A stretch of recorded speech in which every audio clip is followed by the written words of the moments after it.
أعوذ بالله من الشيطان الرجيم. بسم الله الرحمن الرحيم. الرحمن علم القرآن خلق الإنسان علمه البيان. الشمس والقمر بحسبان والنجم والشجر يسجدان والسماء رفعها ووضع الميزان ألا تطغوا في الميزان وأقيموا الوزن بالقسط ولا تخسروا الميزان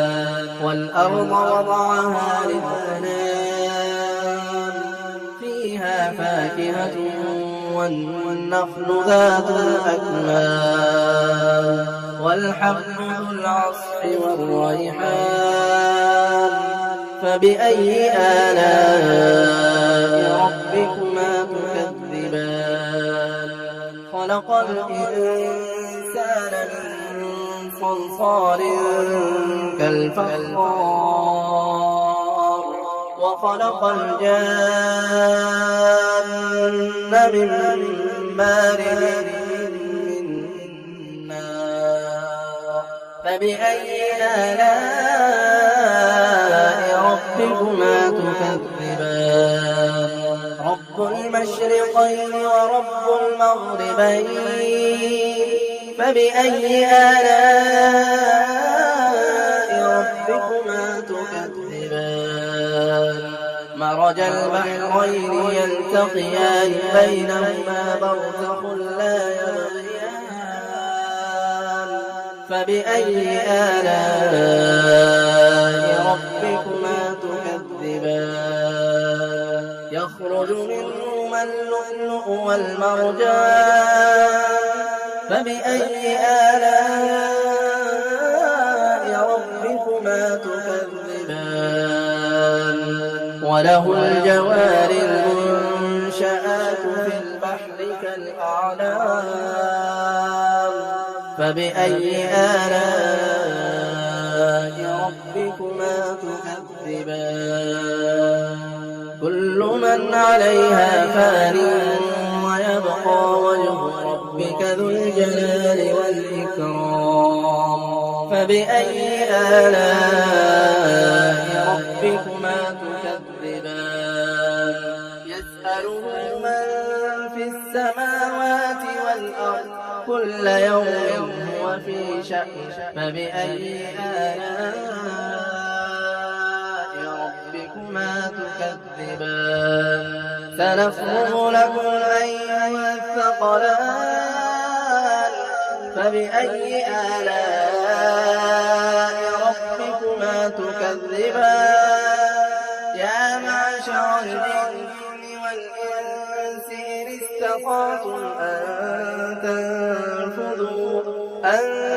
تنفذوا من أقطار السماوات والأرض فانفذوا لا تنفذون إلا بسلطان فبأي آلاء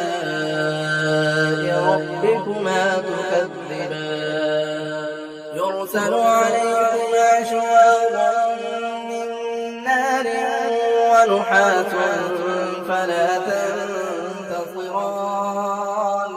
فبأي آلاء ربكما تكذبان فإذا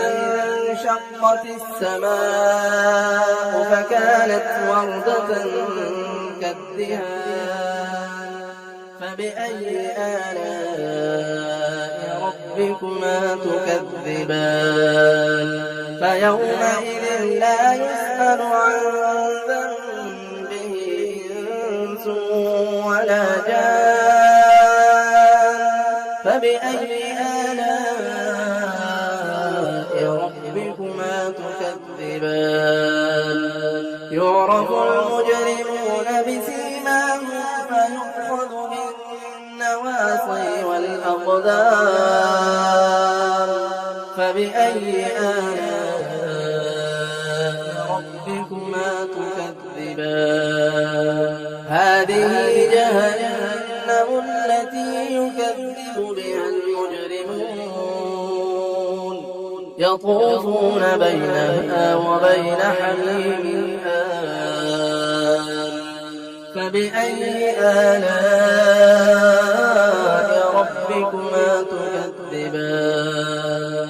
ولمن خاف مقام ربه جنتان فبأي آلاء ربكما تكذبان ذواتا أفنان فبأي آلاء ربكما تكذبان فيهما عينان تجريان فبأي آلاء ربكما تكذبان فيهما من كل فاكهة زوجان فبأي آلاء ربكما تكذبان متكئين على فرش بطائنها من استبرق وجنى الجنتين دان فبأي آلاء ربكما تكذبان فيهن قاصرات الطرف لم يطمثهن إنس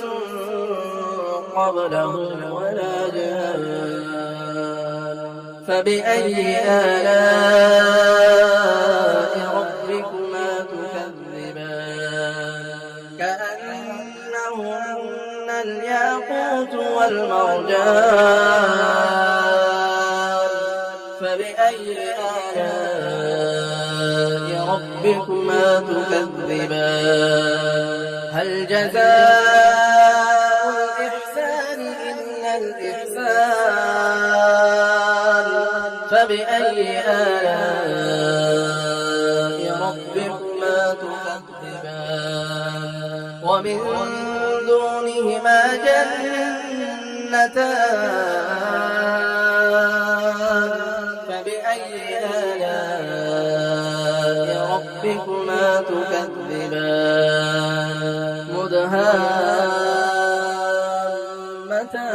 مدهامتان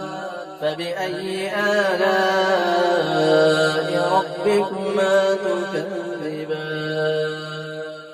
فيهما عينان نضاختان فبأي آلاء ربكما تكذبان فيهما فاكهة ونخل ورمان فبأي آلاء ربكما تكذبان فيهن خيرات حسان فبأي آلاء ربكما تكذبان حور مقصورات في الخيام فبأي آلاء ربكما تكذبان لم يطمثهن إنس قبلهم ولا جان فبأي آلاء ربكما تكذبان متكئين على رفرف خضر وعبقري حسان فبأي آلاء ربكما تكذبان تبارك اسم ربك ذي الجلال والإكرام